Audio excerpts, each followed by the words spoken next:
Hello and welcome to Palace Weekly. I am your host, Mark Francis.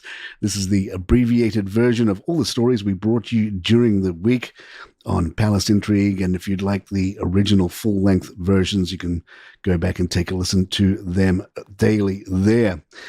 Starting with Meghan Markle and Prince Harry's time at Netflix appears to be coming to an end. According to multiple reports, the couple's $100 million deal with the streaming platform will not be renewed when it expires later this year. Under their Archwell Productions banner, they delivered several non-fiction titles, including Harry and Meghan, Live to Lead, Heart of Invictus, and the lifestyle series With Love, Meghan. A source told People magazine that the decision not to extend the contract reflects a shift in Netflix's broader business strategy. Another insider shared with The Sun that there's no animosity from either side and things have just run their course. Though the Archwell-Netflix relationship is winding down, the already filmed second season of With Love, Meghan is still expected to roll out as planned. Meghan's wine is making headlines once again, this time not for what's inside the bottle, but for how it's wrapped. Now that the deliveries have started arriving, reviews are pouring in, and not just about the taste. What's dividing fans? The packaging. Each bottle arrived wrapped in white tissue paper and nestled inside a simple cardboard box. Some fans were delighted by the presentation. Isn't it lovely how it was packaged? Just a lovely experience opening that box for the first time, one customer posted on X. Another compared it favorably to established California wineries, saying, "As ever, packaging is by far the best." But others were less than charmed. "What a massive waste of tissue paper," one critic wrote. "The bottles look like bowling pins, ghosts, or something worse." Another joked that the design might be more suited to Halloween. All they need is a couple of eyes and a spooky mouth on there, and she's got a Halloween winner. Oprah Winfrey appeared on Let's Talk Off Camera with Kelly Ripa, making a light-hearted remark about Harry and Meghan's family name, referring to them playfully as the Sussexes, while discussing her hypothetical plans for baby chicks. The moment drew laughter from the crowd and a subtle nod to the tongue twister that is the Duke and Duchess's shared title. Oprah also recalled the day Harry and Meghan called her on Easter weekend with an unexpected dilemma, a duck emergency. "Sorry to bother you, but we have a duck problem here," Harry reportedly said. A duck had wandered onto their property, laid eggs, and hatched ducklings, but with no proper pond, the couple were hoping Oprah's estate might offer a more suitable home. Oprah agreed, but things quickly descended into feathered chaos. As Harry opened the car door in front of Oprah's friend Gayle King and her children, the mother duck made a break for it, flying off while her ducklings remained in a box.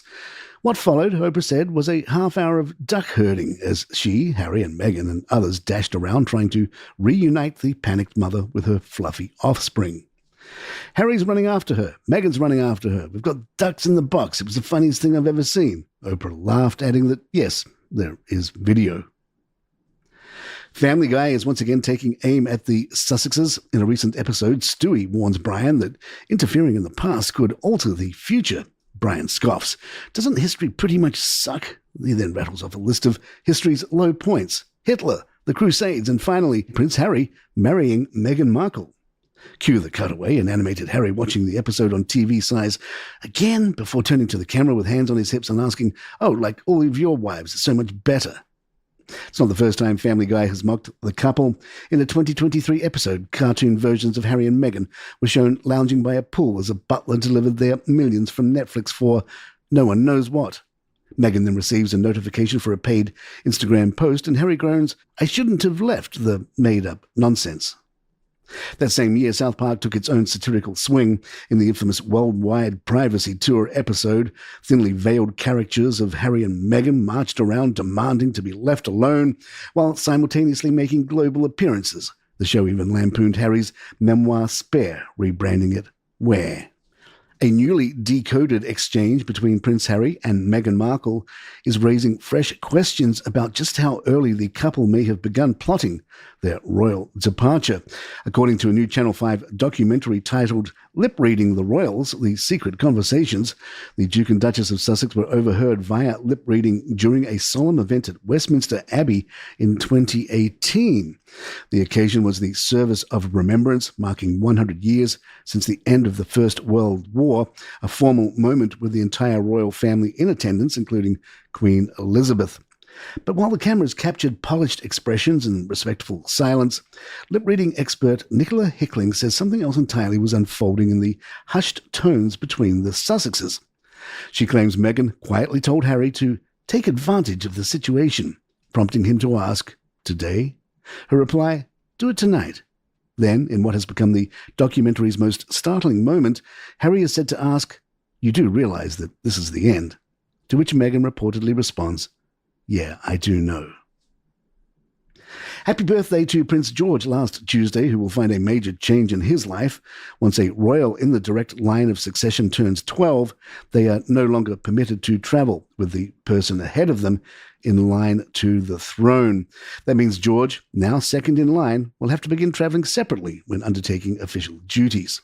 The custom, which dates back generations, is designed to protect the line of succession in the event of a tragic accident. Royal watchers believe the Prince and Princess of Wales have made up their minds about Prince George's next chapter. According to a well-placed insider, all roads lead to Eton.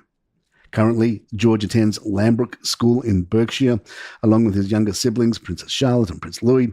But with secondary school on the horizon, George is expected to move in September 2026. The decision about where he'll go next has been the subject of intense royal and media interest. During a recent call into LBC Radio, a listener named Hugh shared a memory that stuck with him from William's military days. On a rainy, miserable 3 a.m. training exercise on Salisbury Plain, the future king wasn't issuing orders, he was brewing tea. Hugh described the moment. One of the soldiers who was on stag sentry duty kicked the other one who was in his DOS bag and said, "Smudger, would you like a cup of tea?" And Smudger stuck his head out of the maggot and said, "Yes, please, boss, that would be great." He asked, "How would you like your brew, Smudger?" He said, "NATO milk and 2 sugars." The man who made that NATO standard tea, Prince William. Hugh added, "That is what the military teaches you, that we are all the same. We respect one another and look after one another." Host Nick Ferrari then asked the obvious follow-up, can William make a good cup of tea? Hugh refused to answer. We'll just assume it was at least serviceable. King Charles' monarchy won't see an increase in its day-to-day allowance this year, but the royal household is still poised to receive a dramatic funding boost. According to released figures, the sovereign grant, the public money used to fund royal duties and maintain palaces, will surge by more than £45 million, or about $60 million in the 2026-27 financial year. For now, the grant remains steady at around $110 million for 2024-25, but thanks to record profits from offshore wind farms leased by the Crown Estate, that figure will jump to approximately $170 million next year and remain that level into the next couple. Plans for the funeral of King Charles, codenamed London Bridge, remain among the most closely guarded secrets of the monarchy. But a recent media leak has sparked a storm of recriminations behind palace walls, revealing the iron grip with which royal communications are managed, even in matters as sensitive as a monarch's death. When the Telegraph published its headline-grabbing piece, Prince Harry and Meghan at heart of King's funeral plans, it marked the first time the British press had seriously lifted the veil on the operation surrounding the King's eventual passing. The article claimed Harry and Meghan would be invited to take central roles and that the traditional mourning period might be shortened. But no sooner had the story hit the newsstands than palace officials sprang into damage control, despite the detail having reportedly come from within the palace's own funeral planning team. According to the Daily Beast, the King's top communications chief, Tobin Andrea, was livid. Multiple sources confirm Andrea made frantic attempts to halt or delay publication. One Fleet Street insider described it as a meltdown on the phone with the Telegraph's editors, despite the paper typically being among the more palace-friendly publications. Will Harry and Charles meet again? Royal biographer Tom Bower thinks perhaps not, saying whether they'll meet again in Charles' lifetime depends on how long Charles lives. I couldn't say never because I'm sure Charles wants to meet his son, but so much depends on how Harry behaves.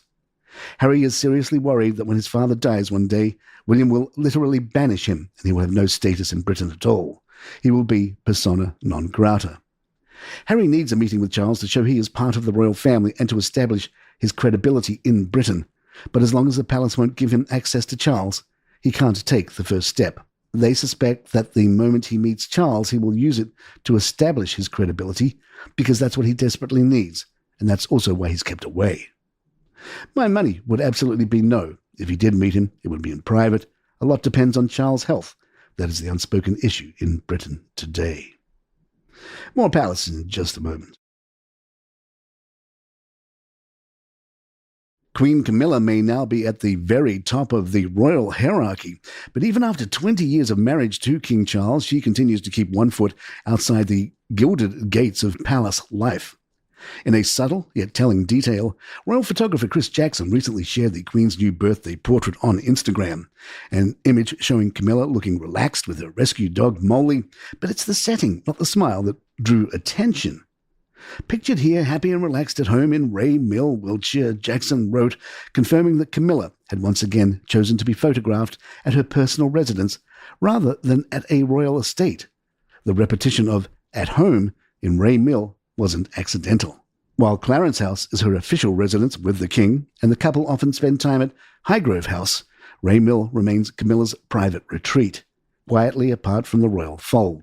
She purchased the £850,000 property in 1994 after her divorce from Andrew Parker Bowles and lived there until her 2003 marriage to Charles, but she never gave it up. With speculation mounting about Prince William's future plans for the monarchy, Charles has taken a very public step to secure Camilla's legacy within the royal family. Charles has formally named Camilla Vice Admiral of the United Kingdom, making her the first woman in British history to hold the honorary title. The ceremonial role, granted with the approval of the First Sea Lord, Sir Gwyn Jenkins, is seen as a significant affirmation of Camilla's standing in both the royal family and the military establishment. Sir Gwyn said the appointment would further enhance Her Majesty's relationship with the service, adding that her recent visit to HM Naval Base Devonport had been a tremendous boost to morale. The move comes at a delicate time. While Camilla's marriage to the King has long since shifted from scandal to stability, and she is said to get along well with both William and Kate, the complex legacy of Charles' earlier relationship with Diana still looms large. In particular, Prince William is believed to retain strong feelings of loyalty towards his late mother, which could shape the monarchy's future direction. But while the King appears open to reconciliation within the family, particularly with Prince Harry, William is reportedly far less forgiving.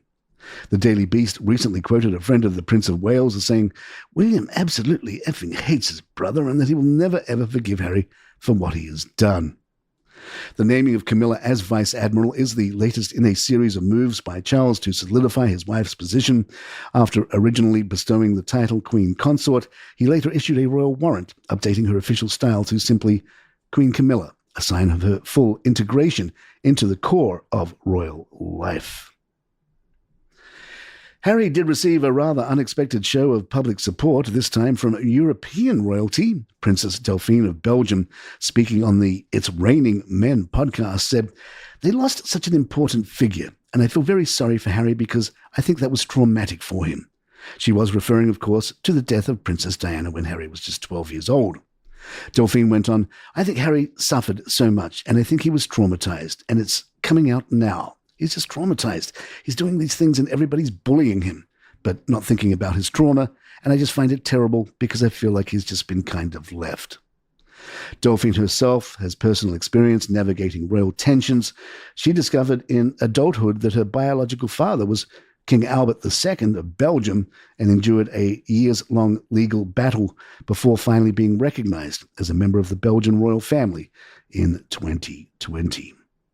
And there you have it. If you'd like to email us, our address is thepalaceintrigue@gmail.com. Please follow us on Spotify, Apple, or the app of your choice, and leave us a nice review if you're enjoying the show. By the way, a new episode of Crown and Controversy drops today. It's our new series that picks up where The Crown on TV kind of left off. Check it out. It's called Crown and Controversy, available now wherever you get your podcasts, just like this one. I'm Mark Francis. My thanks to John McDermott. This is Palace Intrigue, and good times.